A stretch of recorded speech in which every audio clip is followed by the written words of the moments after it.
Hi guys. This video is going to be kind of different. I've been thinking about doing this one for a while. I just haven't gotten around to it because I'm really lazy. This video is actually going to be about Avatar: The Last AirBender. This is going to take a little bit of a different perspective. I have actually never seen either incarnation of Avatar: The Last Airbender. I've never seen the original. I've never seen the live action. I've only heard hearsay about everything and anything that's going on about it. So instead of answering the question, is the live action of Avatar: The Last Airbender bad? I want to say, is it entertaining enough that will make me want to watch it again? Or in other words, is Avatar: The Last Airbender, the live action, captivating enough to draw in a new audience that has never seen the original Avatar? I do this because I've asked a lot of people about both incarnations of the series, the original and the live action, and you tend to get two separate arguments. The first one is usually it's bad because they suck at writing, the writers suck at writing the new series and they don't appreciate what comes from the original, and if you've never seen the original, you won't understand anything that happens. On the other hand, you have the other crowd that says, it's pretty decent, I enjoyed it, it was fine.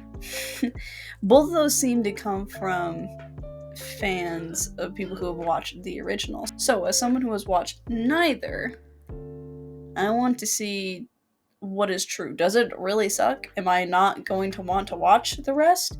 Or is it actually captivating enough that will make me maybe even want to go and watch the original instead of the live action? So, with that being said, I'm not going to put too much thought into what I say for the review sections. I will literally just go and watch it and come back and tell you what I think about it.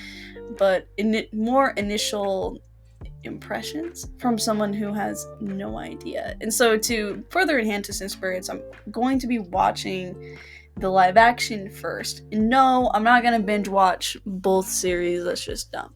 So, and I don't have the time for that, quite frankly. So, what I'll be doing is I will be watching the first episode of the live action. Then I'll be watching the first 3 episodes of the original. They're about the same runtime, so essentially you should get the same sort of pull from both.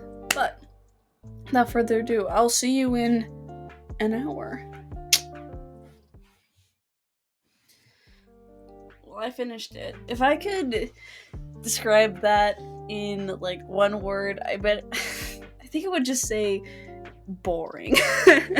which is terrible. I like, okay. I guess I'll just start with what it looked like.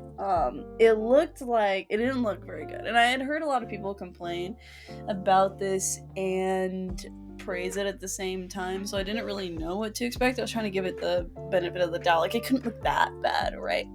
It looked like everyone was wearing cosplay. Like, that is all I could see the whole time. Like, everyone's clothes looked like it was bought off of Amazon and was shipped for like $100 to their house that they could go to a freaking fan meetup and take a big picture. Like, that is what it all looked like. And the editing didn't make it any better. I felt like the whole show looked like a video game. Like, if they decided to make Avatar: The Last Airbender into a big RPG, that is how I would have imagined it to look like, which couldn't necessarily be a bad thing. I just think it was a bad thing in this particular context. Just like, I was bored. The intro was fine, I suppose. Like, again, it reminded me of like the tutorial to a video game before you actually play the game, or you actually get into your main character. You play like some kind of offside tutorial that has vaguely something to do with the main character, and then you switch into the main character. It felt like that. I was most entertained when the prince dude and his uncle were on screen. That was the most entertaining part, at least for me, throughout the entire 1 hour runtime of the show. I didn't care so much for the main characters. I don't want to hate on younger actors or anything, but it all just seemed so bland. There were moments when it felt like they were reaching for something there, they were reaching for some real emotion, and it just fell completely flat. There was the part after he was told he was the Avatar, the one kid, the Last Airbender, and he goes out to take a moment to himself and talk to his sky bison or whatever, and he's sad, and you can see in his eyes that he's going to cry, but nothing in the way that he moves or the way his voice sounds feels like that is an actual concern. Everything feels too practiced. There are some people that I just cringed at. For example, there was the older lady, I think she was referred to as Gran in the Water Tribe Village or whatever. That was the most awkward I've ever seen exposition given ever. She just stands there, she just sits there and stares at him and tells him whatever necessary information, which we already heard earlier in the episode. Gosh, I'm trying to think of what else to say. In a way, it felt like it all escalated way too quickly. I'm thinking about Katara and her powers for an example here. You see throughout, you don't really see her a lot, even because so much of the runtime is taken up by other things that you don't see much of Katara struggling, I suppose. But it feels like you only see her use her power 4 times, and of the 4 times, 2 times are technically failed attempts.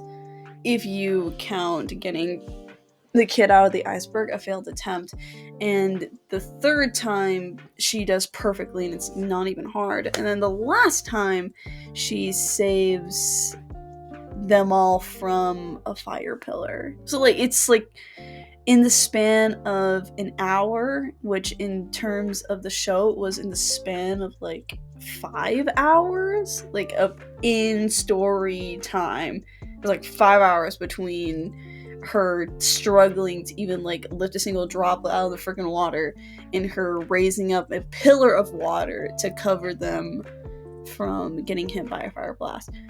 Just weird. There were some things that I thought could have worked, but I didn't like it very much. There's this whole thing where they show the airbender in the past, Aang, I think his name is, and shows him interacting with kids and everything, and him with his presumably only best friend, and I could see it almost working, but it didn't feel impactful, if that makes sense. It felt, as bland as their characters were, it felt really inconsistent. And by the end of the episode, I ended up feeling like freaking Aang had more connection with the brother than he had with the sister, which was interesting, because I feel like people, at least what I know from the media and the general feel of the show, at least the original, it was supposed to be the sister. There are moments when the sister, there was a moment when she hugged him and stuff after he was all upset, but the interactions that they decided to write with the brother and him instead, it feels like their relationship was pushed harder. I don't know. It didn't make me want to watch more of the live action.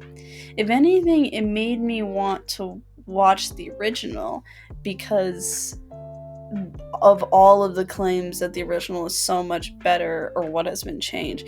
It it makes me want to watch that one so that, not necessarily so I understand it better, just so that it's more enjoyable.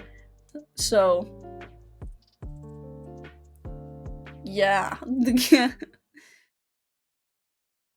Can you tell by the different camera angle that I'm filming on a different day now? Anyway, so I finished the first episode of the original series of Avatar, and let's just say it was 100 times more amusing within the first 5 minutes than the whole 1 hour episode of the live action. Like, I don't want to be mean, but there is a significant difference now seeing it in hindsight. I really enjoyed it.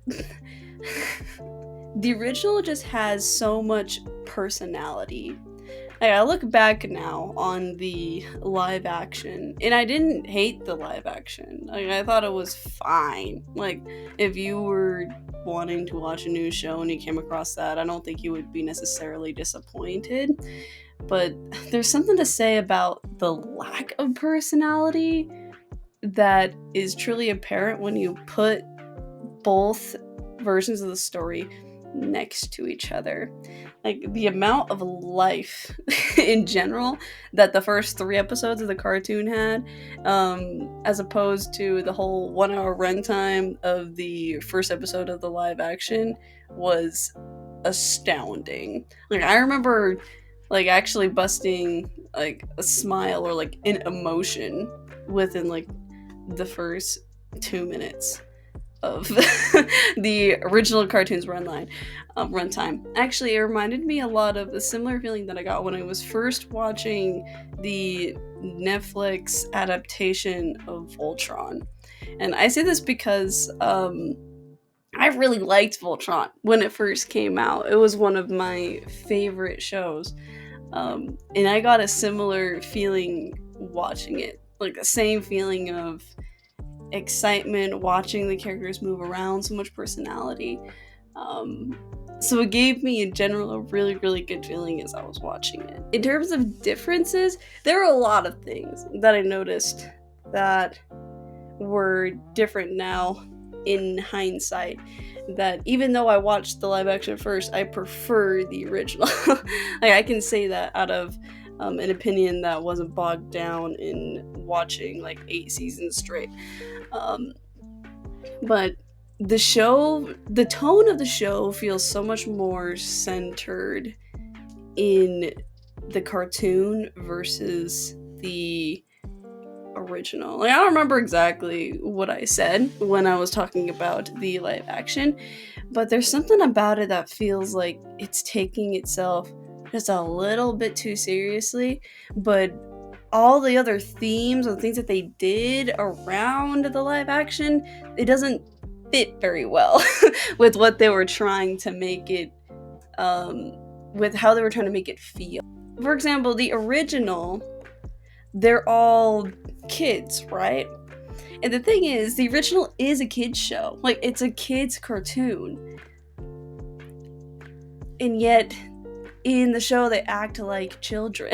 And I really like that, actually. And I didn't realize how much that bothered me until I actually watched the original and saw like a side-by-side comparison on how, I guess, the kids were directed to act in terms of the original versus the live action. Like, the live action feels serious, but it doesn't look serious. Like, their clothes look crappy. I didn't love how they acted. The way that it was edited was kind of funny and made me guffaw more times than the actual jokes. Speaking of jokes, I could tell that they were trying to pull off a similar style of humor. And I remember seeing it when I was watching it, the first episode of the live action, and thinking, I guess that could be funny. I'm thinking about like the moment where I think his name is Sokka. Is that how you pronounce his name? You guys can roast me later. But the brother of Katara, they were going to get on the flying sky bison. Appa, that's the name. They were going to get on Appa, and he like makes this offhanded comment. It's like, oh, I'm never gonna go out thing, like I'm not scared, and like it immediately cuts to him screaming, which like I remember sitting there thinking, I guess someone found that funny. Like I didn't particularly find it funny, like, but then I saw a similar pattern of humor that was in the original, but it was actually funny. So it was just a weird comparison. Like the things they tried to imitate seemed very pale and misstepped. In comparison, there were some characters, their interactions with the main cast I thought were a lot more normal. I talked about this. I remember talking about this when I was talking about the live action, that the one like grandma lady in the ice village, the ice tribe, the grand lady, was significantly less weird and off-putting and expository in the original than she was in the live action. If anything, she just seemed like a concerned grandma. The purpose of this all was just to see, just to experiment with the influence, basically, of the live action and how it would impact a viewer when they turn back to the original, if they ever did. Going back to my earlier question, that does it succeed, does live action specifically, does it succeed in interesting viewers that are not familiar with Avatar? Does it succeed in bringing them closer to the fandom, or bringing them into the fandom? I would answer that with a yes, but I don't think it's in the way that they necessarily wanted to. I mentioned this before, but I didn't have the greatest desire to watch more of the live action when I finished watching that first episode. If anything, I was curious more about the original, and I found much more enjoyment in the original than I did in the live action. So if anything, I would say it succeeds in bringing people's attention to the story. I don't know if I'm going to end up watching either incarnations in its entirety. If I were to watch either of them in their entirety or more, it would probably most definitely 99.71% sure be the original, versus the live action. The original was just so much more captivating. I don't know, maybe I'll do another one just like this, and I'll do episode 2 and then watch the next 3 episodes of the original, which would be like episodes 4, 5, and 6, and do another little experiment there. If I were to just watch the pilot, which I did, and just watch the first 3 episodes of the original Avatar Last AirBender, I would pick the original. If it's a weekend, I hope you're having a good weekend. I stream a little bit on Twitch if you want to watch me fail. I play Honkai Star Rail on Twitch weekly, so if you want to discuss anything or you want to watch me fail continuously, you're welcome to hop on there. But as for that, I don't know, maybe I will make a sequel video, maybe I'll turn this into a little series, whatever, I'm not sure, but see ya.